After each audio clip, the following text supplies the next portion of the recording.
Hindi natin kalaban ang gobyerno. And for us naman talaga, ang adikain o hangarin ng bawat Pilipino ay ang maayos na pamumuno sa atin. O ang maayos na pamamaraan ng pamamalakad ng gobyerno natin.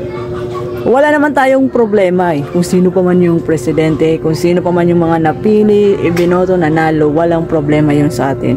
As long as napapamunuan o namamahala sila ng maayos para sa ating sambayan ng Pilipino.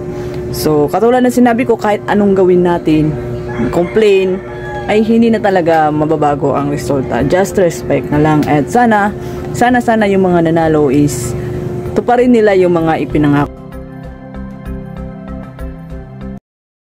What's up guys? So first of all, binabati ko nga pala ang lahat ng nanalong mga senador. Mga bagong halal na senador, congratulations sa lahat ng mga bagong senador at sa lahat ng mga nanalo nitong nakaraang election. So, at sa mga hindi nanalo, congrats pa rin. Isang magandang laban nga ang nangyari last election.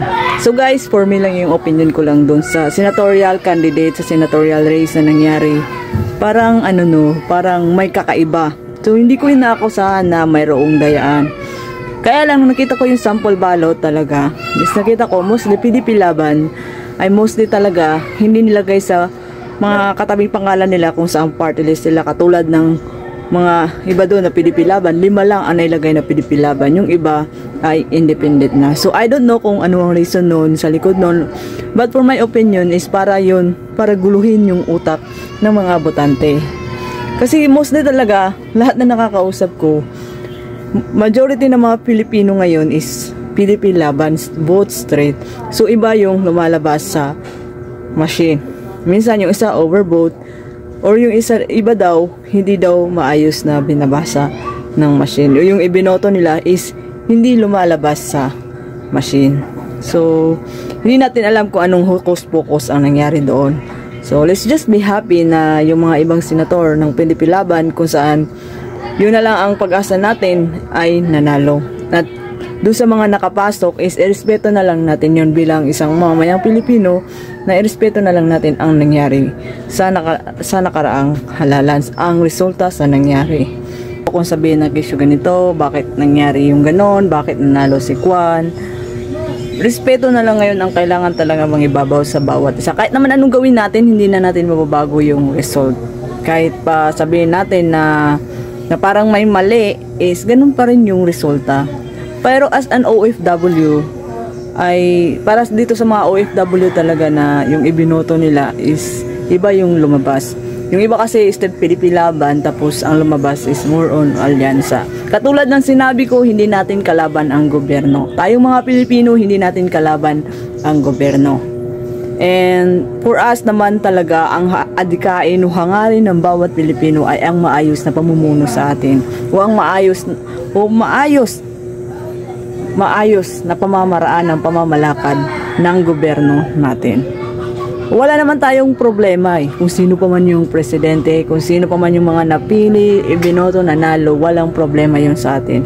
As long as napapamunuan o namamahala sila ng maayos para sa ating sambayan ng Pilipino. So, katulad ng sinabi ko, kahit anong gawin natin, complain, ay hindi na talaga mababago ang resulta. Just respect na lang. At sana yung mga nanalo is tuparin nila yung mga ipinangako nila. Hindi lang basta salita, kundi pati sa gawa. Sana lang is walang magkaroon ng personal interest. Lalong-lalo na nga sa nangyayari ngayon sa bansa natin. More on kasi yung nangyayari, more on personal interest. So sana itong mga bagong nahalal na mga leader ng ating bansa, sana ang isipin nila ay ang kapakanan ng bawat sambayan ng Pilipino. Yun na lang sana. Dahil tayo mga Pilipino ngayon ay sobrang lubog na tayo. Lubog na tayo. Ang ekonomiya natin masyado ng lubog. At higit sa lahat, lubog na tayo sa utang. Yun na lang yung masasabi ko. Sana talaga is tama yung ibinoto natin mga bagong leader ng ating bansa. So again, binabati ko ang lahat ng nanalo nitong nakaraang election. Congratulations sa inyong lahat. Sa ating bagong 12 senador, congrats sa inyo. And God bless sa pamumuno ninyo sa ating bansa. And of course, sa mga local local winners katulad ng mayor, councilor, governor, sa mga representative dyan, sana pumili tayo o nakapili tayo ng maayos na congressman o congresswoman. Dahil alam naman natin kung gaano na ngayon ka-powerful ang mga congressman, ang mga representative. So sana tama ang ibinoto natin dahil sana lang hindi ibinoto natin yung tao dahil may nakuha tayong kaunting kaligayahan doon sa tao, kaunting kasiyahan na naibigay sa atin. Sana lang yung napili ninyo, kung saan man distrito kayo, sana lang ay hindi nyo pagsisiyan na ibinoto nyo ang taong ito. So congrats sa mga bagong congressman at congresswoman natin, congressmen or congresswomen natin. Congratulations, or representatives, congrats sa mga bagong representatives at congrats din sa mga lumang representative na hindi napalitan. So sa mga hindi napalitan dyan at nanalo pa rin, this is your chance. Chance din na ulit para patunayan sa mga distrito nyo na karapat dapat kayong bigyan ng pagkakataon na ibinoto ulit. And sa mga mayor natin, congrats.